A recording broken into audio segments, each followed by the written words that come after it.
السلام عليكم ورحمة الله وبركاته.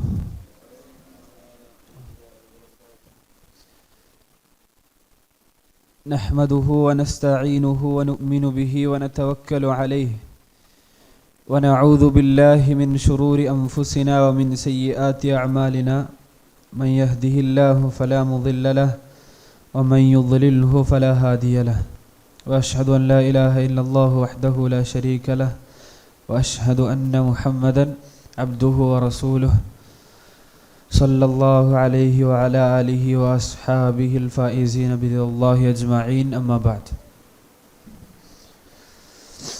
പ്രിയമുള്ള സഹോദരങ്ങളെ സഹോദരിമാരെ, അല്ലാഹു സുബ്ഹാനഹു വ തആലയുടെ മതം പഠിക്കാൻ ഈ ഒരു പള്ളിയിൽ ഒരുമിച്ച് കൂടിയിട്ടുള്ളവരെ, രഹസ്യ പരസ്യ ജീവിതങ്ങളിൽ അള്ളാഹുവിനെ സൂക്ഷിക്കണേ എന്ന് സ്വന്തത്തെ മറക്കാതെ എല്ലാവരെയും ഓർമ്മപ്പെടുത്തുകയാണ്. അള്ളാഹുവിൻ്റെ ദീന് പഠിക്കുന്നവരെ സംബന്ധിച്ചിടത്തോളം കിട്ടുന്ന ഓരോ അറിവും വലിയ നിധിയായിട്ടാണ് നമ്മൾ മനസ്സിലാക്കുന്നത്. പഠിക്കുന്നത് ജീവിതത്തിൽ പകർത്താനാണ് എന്ന് നമ്മൾ മുമ്പ് പറഞ്ഞിട്ടുണ്ട്. എന്ത് പഠിച്ചാലും അത് പരമാവധി ജീവിതത്തിൽ പ്രാവർത്തികവൽക്കരിക്കാൻ ശ്രമിക്കുമ്പോഴും അത് ശീലമാക്കാൻ ശ്രമിക്കുമ്പോഴുമാണ് ആ അറിവ് ഉപകാരപ്രദമായ അറിവാവുക. റസൂലുള്ളാഹി സ്വല്ലല്ലാഹു അലൈഹി വസല്ലമയുടെ പ്രാർത്ഥന,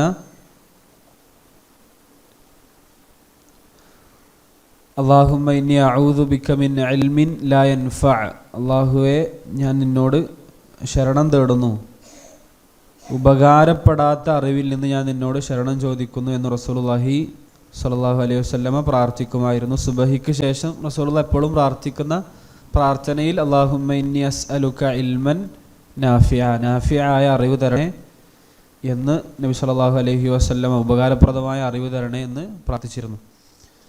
അല്ലാഹു നമ്മളുടെ ഈ ഇരുത്തം അതിനുള്ളൊരു മാർഗമാക്കട്ടെ എന്ന് പ്രാർത്ഥിക്കാം ഇൻഷാ അല്ലാഹ്. നമ്മൾ പറഞ്ഞിരുന്നത് അൽ മശഖത്തു തജിബു അത്തൈസീർ, എവിടെ പ്രയാസം വരുന്നോ അവിടെ മതം നമുക്കൊരു എളുപ്പം തരും. മശഖത്ത് അതിനെ വലിച്ചു കൊണ്ടുവരും എന്ന അടിസ്ഥാനമായ പൊതു നിയമമാണ് നമ്മൾ സൂചിപ്പിച്ചിരുന്നത്. അതിലേറ്റവും അവസാനത്തെ ചർച്ച അസ്ബാബു തഖ്ഫീഫി ഫി ശരീഅത്തി, ഇസ്ലാമിക ശരീഅത്തിൽ ഇളവ് ലഭിക്കാനുള്ള കാരണങ്ങൾ. അതിൽ 2 കാരണങ്ങൾ നമ്മൾ പറഞ്ഞു, 3 കാരണങ്ങൾ നമ്മൾ പറഞ്ഞു. മറദ് പറഞ്ഞു, രോഗം പറഞ്ഞു, നിസിയാൻ മറവി പറഞ്ഞു, സഫർ യാത്ര പറഞ്ഞു. ഇനി 4ാമത്തെ കാരണമാണ് നമ്മൾക്ക് പഠിക്കാനുള്ളത്. 4ാമത്തെ കാരണം അൽ ജഹ്ലു, അറിവില്ലായ്മ കൊണ്ട് ചിലപ്പോൾ അല്ലാഹു സുബ്ഹാനഹു വ തആലയുടെ ശരീഅത്തിൽ നമ്മൾക്ക് അല്ലാഹു ഇളവ് തരും. അറിവില്ലായ്മ, ശരീഅത്തിൻ്റെ പൂർണ്ണമായും ശരീഅത്ത് അറിയാതിരിക്കുക, ഇസ്ലാമിക ശരീഅത്ത് എന്താണെന്ന് തന്നെ അറിയാതിരിക്കുക, അല്ലെങ്കിൽ അതിൽ ചില കാര്യങ്ങൾ അറിയാതിരിക്കുക. അതാണ് ഇവിടെ ഉദ്ദേശിക്കുന്നത്. സൂറത്തുൽ ബഖറയിലെ ആയത്തുണ്ടല്ലോ, റബ്ബനാ ലാ തുആഖിദ്നാ ഇൻ നസീനാ ഔ അഖ്തഅനാ, ഞങ്ങളുടെ രക്ഷിതാവേ ഞങ്ങളെ നീ ശിക്ഷിക്കരുതേ, പിടിക്കരുതേ, ഞങ്ങൾ മറന്നതിനെ കൊണ്ട് നീ ഞങ്ങളെ പിടിക്കരുത്. അബദ്ധം പണയൽ എപ്പോഴാണ്? അറിവില്ലാതിരിക്കുമ്പോഴാണ് അബദ്ധം പണയുക. അപ്പം അതാണ് തെളിവ്. അതിന് നമ്മൾ മനസ്സിലാക്കേണ്ട കുറച്ച് കാര്യങ്ങൾ ഇവിടെ കൊടുത്തിട്ടുണ്ട്. ഇതിന് ശറഹ് എഴുതിയ വ്യക്തി, ഒന്ന്, ഒരാൾ പുതു മുസ്ലിം ആണെങ്കിൽ അയാൾക്ക് പല വിഷയങ്ങളിലും എതിർ ലഭിക്കുക. നമുക്കറിയാം, ഒരാളൊരു പുതു മുസ്ലിമാണ്, ഇപ്പോൾ ഇസ്ലാം സ്വീകരിച്ചിട്ടുള്ളൂ, പല കാര്യങ്ങളും അയാൾക്ക് അറിയില്ലെങ്കിൽ അയാൾക്ക് ചില വിഷയങ്ങളിൽ, അല്ലെങ്കിൽ അയാൾ ഇസ്ലാമിൽ നിന്ന് എത്രയോ വളരെ വിദൂരമായ ഒരു നാട്ടിലാണ്, ഇസ്ലാം എത്താത്തൊരു നാട്ടിലാണ് എന്ന് സങ്കല്പിക്കുക. ഞാനതിൻ്റെ ഇന്നത്തെ അവസ്ഥ ഞാൻ പറയാം. ഇപ്പം പണ്ടത്തെ ഈ സോഷ്യൽ മീഡിയ സംവിധാനങ്ങളൊന്നും ഇല്ലാത്തൊരു കാലമാണ്, ഒന്നുമില്ല, വളരെ വിദൂരമായി ഇസ്ലാമിനെ കുറിച്ച് പഠിച്ചിട്ടുമില്ല, കേട്ടിട്ടുമില്ല. അങ്ങനത്തെ ഒരു നാട്ടിലാണ് ജീവിക്കുന്നതെങ്കിൽ എന്ത് ചെയ്യും? അയാൾക്ക് എതിർ ലഭിക്കും. ഇപ്പം രണ്ടാമത്തെ ഒരു വിഷയം ദീനിൽ നിർബന്ധമായും അറിയേണ്ട കാര്യങ്ങൾ, ദീനിൽ നിർബന്ധമായും അറിഞ്ഞിരിക്കേണ്ട ചില കാര്യങ്ങൾ. ഇപ്പോൾ നിസ്കാരം നിർബന്ധമാണ്, സിന വ്യഭിചാരം അത് ഹറാമാണ് എന്ന് പറയുന്ന കാര്യങ്ങളൊക്കെ നിർബന്ധമായും അത് ഒരാൾ മതം പഠിച്ചാൽ തന്നെ അയാൾ അറിഞ്ഞിരിക്കേണ്ടുന്നതായ ളറൂറിയായ ഇൽമിൽ പെട്ടതാണ്. അങ്ങനെയാണെങ്കിൽ അത് തഖ്ഫീഫിന് കാരണമാകില്ല, അയാളത് പഠിക്കണം. കാരണം റസൂലുള്ളാഹി സ്വല്ലല്ലാഹു അലൈഹി വസല്ലമയുടെ ഒരിക്കലും പള്ളിയിലിരിക്കുമ്പോൾ നബിതങ്ങൾ പള്ളിയിലിരിക്കുമ്പോൾ ഒരാൾ വന്ന് നിസ്കരിച്ചു. ഒരാളൊന്ന് നിസ്കരിച്ചിട്ട് അയാൾ റസൂലുള്ളാഹിക്ക് വന്ന് സലാം പറഞ്ഞപ്പോൾ റസൂലുള്ളാഹി പറഞ്ഞു, ഇർജി ഫസല്ലി ഫഇന്നക ലം തുസല്ലി, മടങ്ങിപ്പോയിട്ട് നിസ്കരിക്കണം, നിസ്കരിച്ചിട്ടില്ല എന്ന് പറഞ്ഞു. അപ്പോൾ അയാൾ ചെയ്ത നിസ്കാരമാണെന്ന് വിചാരിച്ചിട്ടാണ് അയാൾ ചെയ്തത്, പക്ഷെ നിസ്കാരമായിട്ടില്ല. പെട്ടെന്ന് നിസ്കരിച്ചു, അല്ലെങ്കിൽ പെട്ടെന്ന് കർമ്മങ്ങൾ ചെയ്തു, അതേപോലെ തന്നെ റുക്കിനുകളൊന്നും പൂർത്തീകരിച്ചില്ല. ആ രൂപത്തിലുള്ള കുറച്ച് കുറവുകളുണ്ടായിരുന്നു. 2-3 തവണ അത് ആവർത്തിച്ച ചിലരൊക്കെ നമുക്കറിയാം. അപ്പോൾ റസൂലുള്ളാഹി അയാൾക്ക് അറിവില്ലായ്മ കൊണ്ട് ഉദർ കൊടുത്തിട്ടില്ല. എന്നാൽ ഇങ്ങനെ പറയപ്പെട്ട പോലെ പുതു മുസ്ലിം ആണെങ്കിൽ ഒക്കെ ആ പറയപ്പെട്ടൊരളവ് ആ രൂപത്തിൽ പണ്ഡിതന്മാർ കൊടുക്കാറുണ്ട്. ചില വിഷയങ്ങളിൽ ഫാത്തിഹ ഓതാൻ അറിയില്ലെങ്കിൽ ആദ്യം തസ്ബീഹ് ചൊല്ലാനൊക്കെ പറയും, പിന്നെ പെട്ടെന്ന് പഠിക്കാൻ പറയും, ആ രൂപത്തിൽ. പിന്നെ ഫിഖ്ഹിൻ്റെ ദഖീഖകൾ അറിഞ്ഞില്ലെങ്കിൽ, അപ്പം അതും ആമികൾക്ക്, അതായത് പൊതുജനങ്ങൾക്ക്, പഠിച്ച ആൾക്കല്ല, മതം പഠിച്ച ആളുകൾക്കല്ല, മതം അത് ആ ഒരു മസലയിലൊന്നും എത്തിപ്പെടാത്ത ആളുകൾക്ക് ആ വിഷയത്തിൽ ചിലപ്പോൾ എതിർ കിട്ടും. എന്നാൽ അറിഞ്ഞാൽ ഉടനെ തന്നെ അതിലേക്ക് തിരിച്ചു വരണം. ഇപ്പം മഅ്മൂർ ബിഹിയായ ഒരു കാര്യമാണ്, അതായത് അള്ളാഹ് കൽപ്പിച്ചൊരു കാര്യമാണെങ്കിൽ അയാൾക്ക് ഒരാൾ പറഞ്ഞു കൊടുത്താൽ ഉടനെ അത് ചെയ്യണം. ഇപ്പോൾ ഉദാഹരണം, അതിന് നമുക്ക് പൊതുവെ അറിയുന്ന ഒരു ഉദാഹരണമാണ്, ഒരാൾക്ക് ഉംറക്ക് മൊട്ട അടിക്കണം എന്ന് അറിയില്ല. ഉംറക്ക് 2 കാര്യങ്ങൾ ചെയ്യും. ഉംറക്ക് വച്ചനൊക്കെ ഒന്നെങ്കിൽ മുടി പറ്റ മൊട്ട അടിക്കുക, അല്ലെങ്കിൽ മുടി എല്ലാ ഭാഗത്തു നിന്നും എന്ത് ചെയ്യുക, ചുരുക്കുക. പിന്നെ ചില ആളുകൾ ചെയ്യുന്ന പരിപാടി ഉണ്ടല്ലോ, ഈ 2 മുടി എടുത്തിട്ട്, ഫിഖിൽ അങ്ങനെ ഒരു അഭിപ്രായം ഉണ്ട്, അതുകൊണ്ടായിരിക്കാം.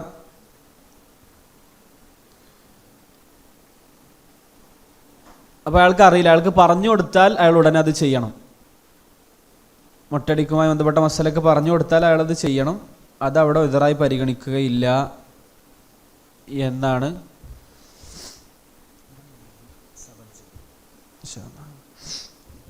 അതാണ് ആ വിഷയവുമായി ബന്ധപ്പെട്ട് പറയാനുള്ളത്. മറ്റൊന്ന്, പിന്നെ അഖീദ തൗഹീദുമായി ബന്ധപ്പെട്ട വിഷയങ്ങളൊക്കെ ഒരാൾക്ക് അറിയില്ല. അതിൽ പണ്ഡിതന്മാർക്കിടയിൽ ജഹ്ലു ഉദ്റാകുമോ, അയാൾക്ക് ഒഴികഴിവാകുമോ ഇല്ലേ എന്ന് അഭിപ്രായ വ്യത്യാസമുണ്ട്.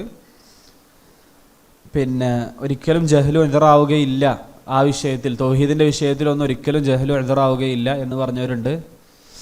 എന്നാൽ ഉദ്റാകുമെന്നാണ് ഈ ശറഹ എഴുതിയ പണ്ഡിതൻ്റെ അഭിപ്രായം. പിന്നെ ഒരാൾ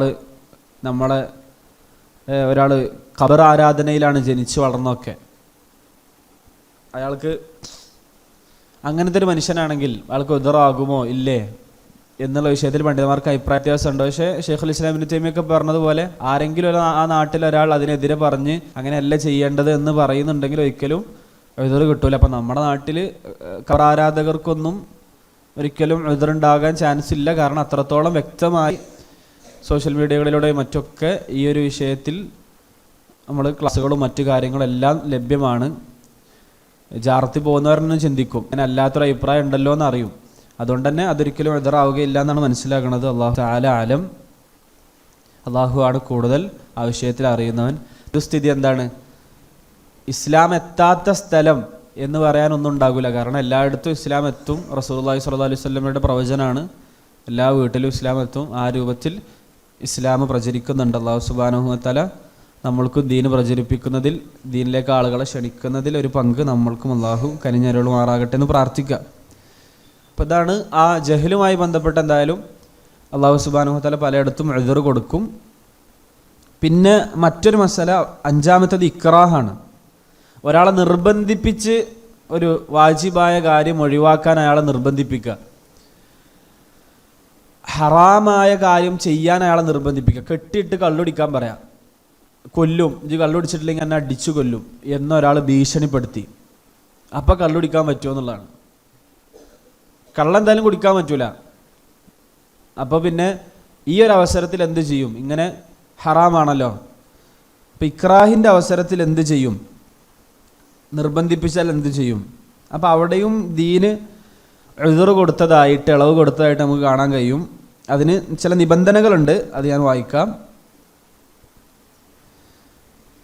തെളിവ് ഈ ഇക്റാഹ് ഇളവാകുമെന്ന് മാജ റഹ്മത്തുള്ളാഹി അലൈഹി ഉദ്ധരിച്ച ഹദീസ്, ഇന്നല്ലാഹ റസൂലുള്ളാഹി സ്വല്ലല്ലാഹി അലൈഹി വസല്ലം പറയാണ്, തീർച്ചയായും അല്ലാഹു സുബ്ഹാനഹു വ തആല ഖദ് തജാവസ അൻ ഉമ്മത്തി, എൻ്റെ ഉമ്മത്തിനെ തൊട്ട് വിട്ടുകൊടുത്തിട്ടുണ്ട്, അൽ ഖതഅ അവർക്ക് അബദ്ധം പിണഞ്ഞാൽ, വൻ നിസ്യാൻ അവർ മറന്നുകൊണ്ട് ചെയ്താൽ, വമസ്തുക്രിഹു അലൈഹി അവരെ ഒരു വിഷയത്തിൽ നിർബന്ധിപ്പിച്ച് ചെയ്യിപ്പിച്ചാൽ അവർക്ക് അല്ലാഹു ഇളവ് കൊടുത്തിട്ടുണ്ട്. അപ്പോൾ ഈ ഇളവ് കിട്ടണമെങ്കിൽ നിബന്ധനകളുണ്ട്. ഇളവ് കിട്ടണമെങ്കിൽ നിബന്ധനകളുണ്ട്. അതെന്തൊക്കെയാണ്? ഒന്ന്, നമ്മളെ നിർബന്ധിപ്പിക്കുന്ന ആൾ ഈ ഭീഷണിപ്പെടുത്തിയ ആൾ നമ്മളെ ചെയ്യിപ്പിക്കുക. ഒരാൾ ഭീഷണിപ്പെടുത്തി വ്യഭിചരിക്കണം എന്നൊക്കെ പറയുകയാണെങ്കിൽ ആ നിർബന്ധിപ്പിക്കുന്ന ആൾ ഈ ഭീഷണിപ്പെടുത്തിയ കാര്യത്തിന് കഴിവുള്ള ആളായിരിക്കണം.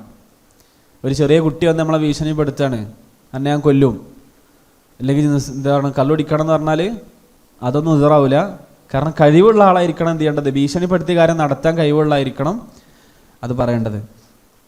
മറ്റൊരു നിബന്ധന, ഈ നിർബന്ധിപ്പിക്കപ്പെടുന്ന ആളുണ്ടല്ലോ, അപ്പം നമ്മളാണ് നിർബന്ധിപ്പിക്കപ്പെടുന്നത്, നമ്മളോടാണ് ഒരാൾ പറയുന്നത് കത്തി കൊണ്ട് കുത്തിക്കൊല്ലും, അല്ലെങ്കിൽ എന്ത് ചെയ്യണം, കള്ളു പിടിക്കണം എന്നാണ് പറയണതെങ്കിൽ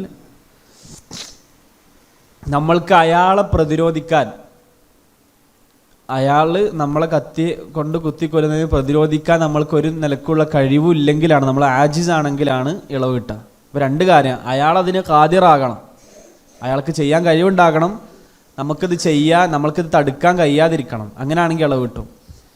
മൂന്നാമത്തെ നിബന്ധന, നമുക്ക് പ്രയാസമുള്ളൊരു കാര്യമായിരിക്കണം, ഭയങ്കര പ്രയാസമുള്ളൊരു കാര്യമായിരിക്കണം ഇയാൾ കൽപ്പിക്കേണ്ടത്. പ്രത്യേകിച്ച് നമ്മളെ ദീനിയായ വിഷയത്തിൽ മറ്റു കാര്യങ്ങളിലൊക്കെ തന്നെ നമുക്ക് പ്രയാസമല്ല. ഇപ്പോൾ ചില ആൾ കള്ളുകൂടി ഭയങ്കര ഇഷ്ടമാണ്, എന്നിട്ട് കത്തിയെടുത്ത് കുത്തിയിട്ട് കള്ളുപിടിച്ചില്ലെങ്കിൽ ഇതൊരു അവസരമാണെന്ന് ഇത് കുടിക്കാനും പറ്റൂല. ഭയങ്കര പ്രയാസമായിരിക്കണം ഈ വിഷയം ചെയ്യുന്നതിൽ. മറ്റു പല കാര്യങ്ങളിലും ഞാൻ അതിൻ്റെ ഒരു വേറെ വശം പറഞ്ഞെന്ന് മാത്രം, എല്ലാ കാര്യത്തിലും തന്നെയാണ്. പിന്നെ നമ്മളുടെ മനസ്സിൽ ഒരു ഗലബത്തുവന്ന്, ഒരു എന്താ പറയുക, അധികമായി നമ്മൾക്ക് തോന്നുന്നത് എന്തെന്നെയാണ്, ഇയാൾ നമ്മൾ ഈ പറഞ്ഞ കാര്യം, ഭീഷണിപ്പെടുത്തിയ കാര്യം ചെയ്യും, ഞാൻ കുടിച്ചിട്ടില്ലെങ്കിൽ അല്ലെങ്കിൽ ഞാൻ നിസ്കാരം ഒഴിവാക്കിയിട്ടില്ലെങ്കിൽ ഇയാളെ ഞാൻ കൊല്ലുന്നതാണ്. അങ്ങനെ ഭീഷണിപ്പെടുത്തിയാലൊക്കെ അവിടെ ശറഅ നമ്മൾക്ക് ഉദ്ർ തരും. അങ്ങനെ സാഹചര്യം നമ്മളാരും നേരിട്ടതായിട്ട് അപ്പോൾ ഉദ്ർ കിട്ടും. ശിർക്ക് ചെയ്യാൻ എന്തായാലും വകുപ്പില്ല. പിന്നെ ഒരാൾ കുഫറിൻ്റെ വചനം നാവ് കൊണ്ട് പറഞ്ഞാലും കൽബ് കൊണ്ട് ഈമാൻ അംഗീകരിച്ച ആളാണെങ്കിൽ അങ്ങനെ പറയാം എന്ന് ദീനിലുണ്ട്. ഇപ്പം ബാക്കിയുള്ള കാര്യങ്ങളിലൊക്കെ ഇങ്ങനെ തന്നെയാണ്. ഇനി അടുത്തൊരു കാരണം നഖ്സാണ്. പിന്നെ ഈ വിഷയവുമായി ബന്ധപ്പെട്ട്, ഈ ഇക്റാഹുമായി ബന്ധപ്പെട്ട ചില വിഷയങ്ങൾ നമ്മൾ അടുത്തൊരു കവിത ചൊല്ലും കുറച്ച് കഴിഞ്ഞിട്ട്. അൽ ഖതഉ വൽ ഇക്റാഹു വൻ നിസ്യാനു അസ്ഖതഹു മഅബൂദുന അർറഹ്മാനു. ഇത് നമ്മൾ ഇൻഷാ അല്ലാഹ് അവിടെ പറയും. ബാക്കിയുള്ള കാര്യങ്ങളൊക്കെ ഇൻഷാ അല്ലാഹ് അവിടെ പറയും. അടുത്തൊരു കാരണം നഖ്സാണ്. നഖ്സ്, കുറവ്. ഏതെങ്കിലും നിലക്കുള്ള കുറവ് ഒരു മനുഷ്യനുണ്ടെങ്കിൽ അത് ശാരീഅ പരിഗണിക്കുക തന്നെ ചെയ്യും. ഇതൊക്കെ നമ്മൾ അറിയിക്കുന്ന എന്താണ്, നമുക്ക് ഏത് സന്ദർഭത്തിലും ജീവിക്കാൻ നമുക്ക് നമ്മുടെ മതം അത്രത്തോളം നമ്മൾക്ക് ഓപ്ഷൻ തരുന്നുണ്ട്. ഒരാൾക്കൊരു കുറവുണ്ടെങ്കിൽ അതനുസരിച്ചാണ് അയാൾക്ക് വിധി. കുറവുകൾ ഇദ്ദേഹം എണ്ണിയ കുറവുകൾ, ഒന്ന് ജുനൂനാണ്, അതൊരു കുറവാണല്ലോ. ബുദ്ധിയുള്ള അവസ്ഥ, അതാണ് പൂർണ്ണത. ബുദ്ധി ഇല്ലായ്മ എന്താണ്, കുറവാണ്. ആ കുറവിനെ ശറഅ് പരിഗണിച്ചിട്ട് ഒരിക്കലും അയാൾക്ക് ഭ്രാന്തുകൊണ്ട് പറഞ്ഞത്, ഭ്രാന്തുകൊണ്ട് ചെയ്തതിനൊന്നും ഉണ്ടാവില്ല. തക്ലീഫിയായി അള്ളാഹുവിൻ്റെ അടുത്ത് പാപം, ശിക്ഷ, പ്രതിഫലം എന്നുള്ള അവസ്ഥ ഉണ്ടാവില്ല. എന്നാൽ ഒരാൾ ഭ്രാന്ത് കൊണ്ട് എന്ത് ചെയ്തു, മറ്റവൻ്റെ വീട് അടിച്ചു കവർത്തുക, അങ്ങനെയാണെങ്കിൽ അയാൾ എന്ത് ചെയ്യണം, അതിന് പരിഹാരം കൊടുക്കണം. അത് തക്ലീഫിയായ ഹുക്കുമല്ല, അത് നമ്മൾ പറഞ്ഞിരുന്നു 2 രൂപത്തിൽ ഹുക്കുമുകൾ ഉണ്ടാകും. അതിന് അയാൾ എന്ത് ചെയ്യണം, വമാൻ, അയാളുടെ ഉത്തരവാദിയാണ് ആ വിഷയത്തിൽ എന്നുള്ളത് നമുക്ക് സംശയമില്ല. പിന്നെ ഒരു കുറവായിട്ട് എണ്ണിയതാണ് ഉനൂസത്ത്, പൗരുഷമാണ് പൂർണ്ണത. ഒരാൾ സ്ത്രൈണത എന്ന് പറയുന്നത്, അല്ലെങ്കിൽ സ്ത്രീ ആവുക എന്നുള്ളത് കുറവാണ്. ശാരീരിക പരിഗണിക്കുക, അവർക്ക് ഹൈലുണ്ടാകും. അപ്പോൾ അതനുസരിച്ചിട്ടുള്ള വിധികളാണ് ആർക്കുണ്ടാവുക, സ്ത്രീകൾ. പൊതുവെ അടിസ്ഥാന നിയമം പുരുഷന്മാർക്ക് എന്തൊക്കെ ഉണ്ടോ അതൊക്കെ സ്ത്രീകൾക്കും ഭാഗമാണെന്നുള്ളതാണ്. ദലീൽ വന്നാലോ ചോദിക്കുക. അപ്പോൾ സ്ത്രീകൾക്ക് പ്രത്യേക നിയമങ്ങൾ ശരീഅത്തിലുണ്ട്, അറിയാലോ. ഇപ്പോൾ ഹൈള് വന്നാൽ അവർക്ക് എന്ത് ചെയ്യണ്ട, നിസ്കരിക്കണ്ട. നോമ്പ് അവരെ റസൂലുള്ളാഹി സ്വല്ലല്ലാഹു അലൈഹി വസല്ലം നമ്മളെ പഠിപ്പിച്ചിട്ടുള്ളത്. അപ്പോൾ പല നിലക്കും അവർക്ക് എന്തുണ്ട്, ആ രൂപത്തിലുള്ള കുറവുകളെ ശരീഅത്ത് പരിഗണിച്ചിട്ടുണ്ട്.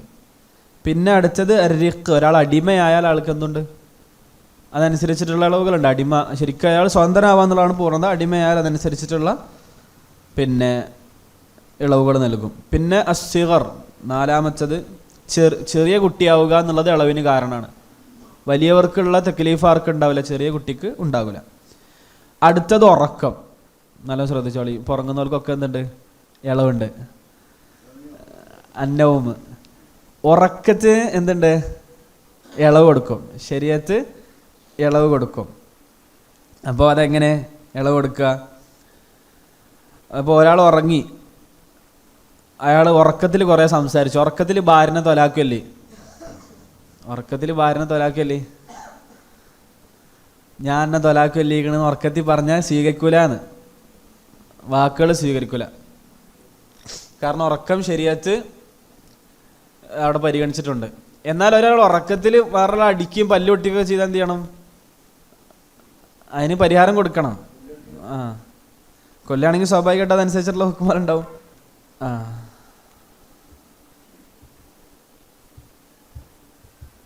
ജസാക്കുമുല്ലാഹു ഖൈറ. അതാണ് അതിൻ്റെ ഒരു ഹുക്കുമ്. ഞാൻ പറഞ്ഞല്ലോ, രണ്ട് പാപം കിട്ടുമോ പാപം കിട്ടൂല എന്നുള്ളത് വേറെയാണ്. പരിഹാരം കൊടുക്കേണ്ടി വരിക അത് വേറെ ഹുക്കുമിലേക്കാണ് പോവുക. കാരണം അയാൾ മറ്റാൾക്ക് അതെന്തായാലും പറ്റിക്കണല്ലോ. പിന്നെ ബോധം അറിയാന്നുള്ളതും കുറവാണ്. ബോധം അറിഞ്ഞാലും അയാൾക്ക് ഉറക്കത്തെ പോലെ തന്നെയാണ് അഖ്വാൽ അഫ്ആലുകളിൽ. എന്നാൽ ഇബാദത്താണെങ്കിൽ അയാൾ മനഃപൂർവ്വമാണ് ബോധം മറന്നത്. ഒരാൾ ഗുളിക കുടിച്ചിട്ടാണ് ബോധം മറന്നതെങ്കിൽ അയാൾക്ക് നിർബന്ധമായിട്ടും ആ ഇബാദത്ത് വീണ്ടെടുക്കണം, ഖളാ ചെയ്യണം. എന്നാൽ അയാൾ അറിയാതെ അയാൾ ബോധം മറന്നതാണെങ്കിൽ അയാളുടെ കാരണമല്ല എന്ന് പറഞ്ഞാൽ, അയാൾ ബോധം അറിയാലോ, ചില ആൾക്ക് ബോധം മറഞ്ഞു പോകാലോ. അപ്പോൾ കുറേ കഴിഞ്ഞ് എണീറ്റില്ലെങ്കിൽ അയാൾക്ക് അവിടെ ഖളാ നിർബന്ധമാകില്ല. പിന്നെ അതനുസരിച്ചിട്ടുള്ള വിധികൾ ബാക്കി വരും. തിരിച്ചെടുക്കാൻ പറ്റുന്നുണ്ടാവും, തിരിച്ചെടുക്കാൻ പറ്റാത്തുണ്ടാവും. പിന്നെ നോമ്പ്, ഇനി അയാൾ ബോധം മറഞ്ഞത് അയാളുടെ ഇഷ്ടപ്രകാരം അല്ലെങ്കിലും അയാൾക്ക് നോമ്പ് വീട്ടിൽ നിർബന്ധമാണ് എന്ന് കാണാം. അല്ലാഹു തആല ആലം. പിന്നെ അവസാനത്തെ ഒരു കുറവായിട്ട് എണ്ണിയത്, ഒരാൾക്ക് ശരീരത്തിന് ചില അവയവങ്ങളില്ല, അപ്പോൾ അതനുസരിച്ചിട്ടുള്ള കുറവ് ഉണ്ടാകും. സ്വാഭാവികമായിട്ട് അയാൾക്ക് ഒരു കൈൻ്റെ ഈ ഭാഗം ഇല്ലെങ്കിൽ അതനുസരിച്ച് അത്ര വരെ ഒന്നും എടുത്താൽ മതിയോ? ശരീരത്തെ അത്രയേ ഉള്ളൂ പരിഗണിച്ചിട്ടുണ്ട്. ലൈസ അലൽ അഅ്മ ഹറജ് വല അലൽ അറജി ഹറജ് എന്ന് പറയുന്ന ആയത്തൊക്കെ ഉണ്ടല്ലോ. ജന്മനാ അന്ധനായിട്ടുള്ളവർക്ക്, അതേപോലെ അന്ധനായിട്ടുള്ളവർക്ക്, മുടന്തനായിട്ടുള്ളവർക്ക് കുഴപ്പമില്ല എന്നൊക്കെ കാണുന്ന ഈ അവയവങ്ങളുടെ പരിമിതി ശരീരത്ത് കുറവായി പരിഗണിച്ചു. അത് ഉദറിനുള്ള കാരണമായി പരിഗണിച്ചു. അപ്പോൾ ഈ കുറവ് എന്നുള്ളത് വലിയൊരു വിഷയമാണ്. അതിലിപ്പോൾ ഈ 7 കാര്യങ്ങൾ നമ്മൾ എണ്ണി, ഇതൊക്കെ കുറവാണ്, ഒരാളെ സംബന്ധിച്ചിടത്തോളം നഖ്സാണ്. ഇനി അവസാനത്തെ ഒരു വിഷയം ഉമൂമുൽ ബൽവ, ഒരു പൊതു വിപത്ത് വരികയാണ്. അപ്പോൾ അതെല്ലാവരെയും ബാധിക്കും. അപ്പോൾ അതിന് ആധുനിക കാലത്തൊരു ഉദാഹരണം, ഇപ്പോൾ നമ്മൾ ബാങ്ക് അക്കൗണ്ട് എടുക്കല്, ബാങ്ക് അക്കൗണ്ട് എടുത്താലേ കാര്യങ്ങൾ നടക്കുള്ളൂ എന്നുള്ള അവസ്ഥയാണെങ്കിൽ അതുകൊണ്ട് പലിശ ഹലാലായി കിട്ടുമോ? പലിശ ഹലാലായി കിട്ടുമൊന്നുമില്ല. ആ സമയത്ത് എന്ത് ചെയ്യും, അതെല്ലാവരും പൊതുവെ മൊത്തത്തിൽ ഇപ്പോൾ ഇൻഷുറൻസ് ആ രൂപത്തിലുള്ള കാര്യങ്ങളൊക്കെ വരുമ്പോൾ ആ അനുസരിച്ചിട്ടുള്ള ഉദറുകൾ ആ സമയത്ത് എന്ത് ചെയ്യും, അതെത്രയാണോ കൊടുക്കാൻ പറ്റുന്ന അത്ര കൊടുക്കും. ഇതൊക്കെ ഉമൂമുൽ, അല്ലാഹു സുബ്ഹാനഹു വ തആല ആലം. പിന്നെ പൊതുവെ ശരീഅത്തിൽ മുമ്പ് ഉണ്ടായിരുന്ന ഒന്ന്, ഇപ്പോൾ എന്താണ് പറയുക, മദി വന്നാൽ ശരീരത്തിൻ്റെ ആ ഒരു വസ്ത്രത്തിൻ്റെ ഭാഗം കുടഞ്ഞ് വൃത്തിയാക്കുക എന്നുള്ളതൊക്കെ, അത് ഇൻഷാ അല്ലാഹ് അതൊരു വലിയ വിഷയമാണ്. ഉമൂമുൽ ബൽവ ഫത്വയിൽ നന്നായിട്ട് പരിഗണിക്കുന്ന വിഷയമാണ്. ആധുനിക കാലത്ത് എല്ലാവർക്കും ബാധിക്കുന്ന പൊതുവിപത്ത്, മൊത്തം മുസ്ലിങ്ങൾക്ക്. അത് പൊതുവിപത്ത് കൊണ്ട് ഉദ്ദേശിക്കുന്നത് നമുക്ക് ചിലപ്പോൾ അതിനെതിരാണ് ദീന്, അല്ലെങ്കിൽ ആ രൂപത്തിലുള്ള കാര്യമാണ്. പക്ഷെ അവിടെ അതങ്ങനെ ചെയ്തേ പറ്റുള്ളൂ എന്നുള്ള അവസ്ഥ ഉണ്ടെങ്കിൽ എന്ത് ചെയ്യേണ്ടി വരും, അവിടെ ശരീഅത്ത് തന്നെ എന്ത് കൊടുക്കും, ഉദർ കൊടുക്കും. പണ്ഡിതന്മാർ ഫത്വ കൊടുക്കുമ്പോൾ തന്നെ ഉദർ കൊടുക്കും. ആ ഒരു വിഷയത്തിലേക്ക് നമ്മൾ അധികം കിടക്കുന്നില്ല. എന്തായാലും ഇൻഷാ അല്ലാഹ് നമ്മൾ ഏകദേശം 15 ബൈത്തുകളാണ് ഇത്ര കാലമായിട്ട് ഓതിയത്. 15 ബൈത്തുകൾ.